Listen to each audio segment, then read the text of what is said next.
Hello, everybody. My name is Jonah, and today I'm going to be going over a very cool thing called the Stern-Brocot Tree.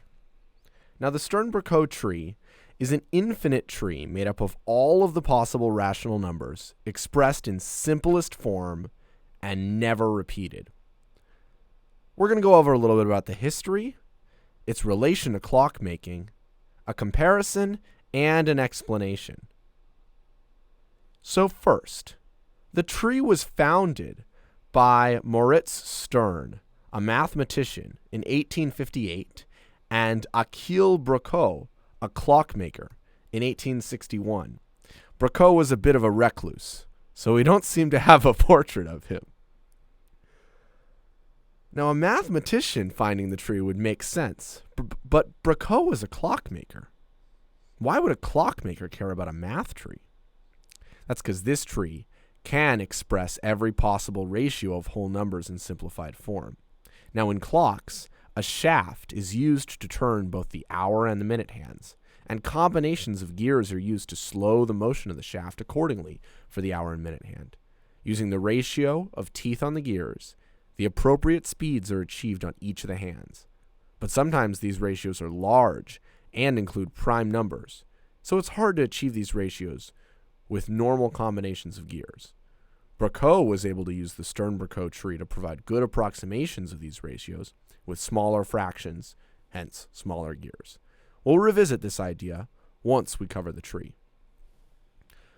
Before we give the Stern-Brocot tree, let's take a look at a sequence most of you already know, the Fibonacci sequence, where the first two terms are summed to provide the third term.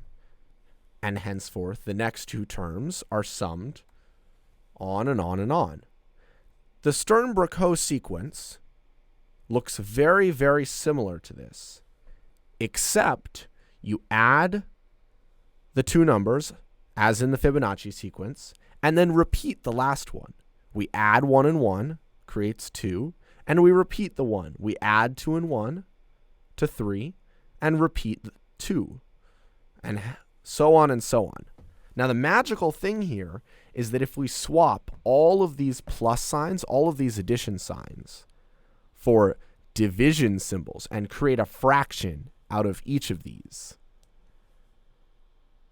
then we end up enumerating every rational number in existence.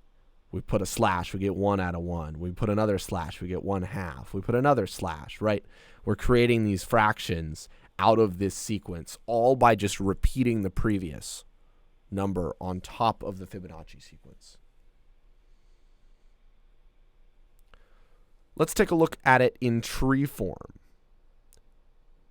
In this example, we're going to imagine that 0 out of 1 represents 0, and 1 out of 0, although we know it's an undefined number, we'll pretend it represents infinity for this purpose. So we want to find the median of these two, and that's basically going to constitute adding the numerators and adding the denominators together. In this example, that comes out to a very neat 1 out of 1. So now, let's take the medians in between each one, in between 0 and 1, and 1 out of 1, and 1 out of 1, and 1 out of 0.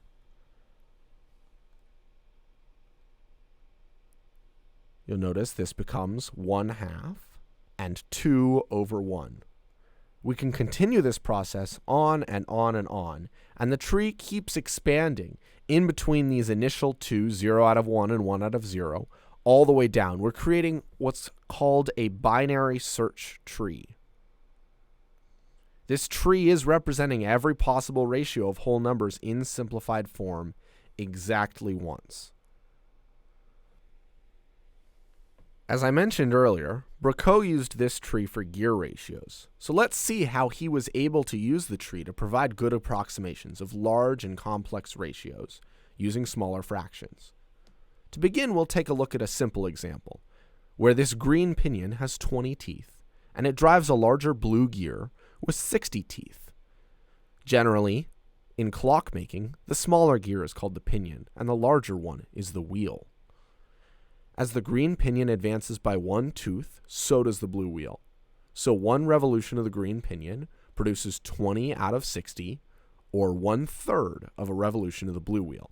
So the angular speed of the blue wheel is 1/3 of the green pinion. This figure illustrates a gear train. The green pinion turns the blue wheel, which slows the speed by a factor of 1/6. The blue wheel turns the red pinion at the same rate, and this pinion, with 10 teeth, turns the gray wheel with 100 teeth, thus slowing the speed by another factor of 1/10.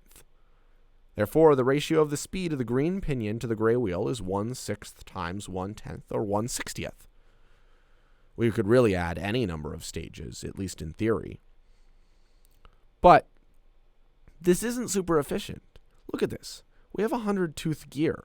That's really inefficient, right? Imagine we have a shaft that rotates once per minute and we wish to drive an hour hand. We want to drive an hour hand which rotates once every 12 hours.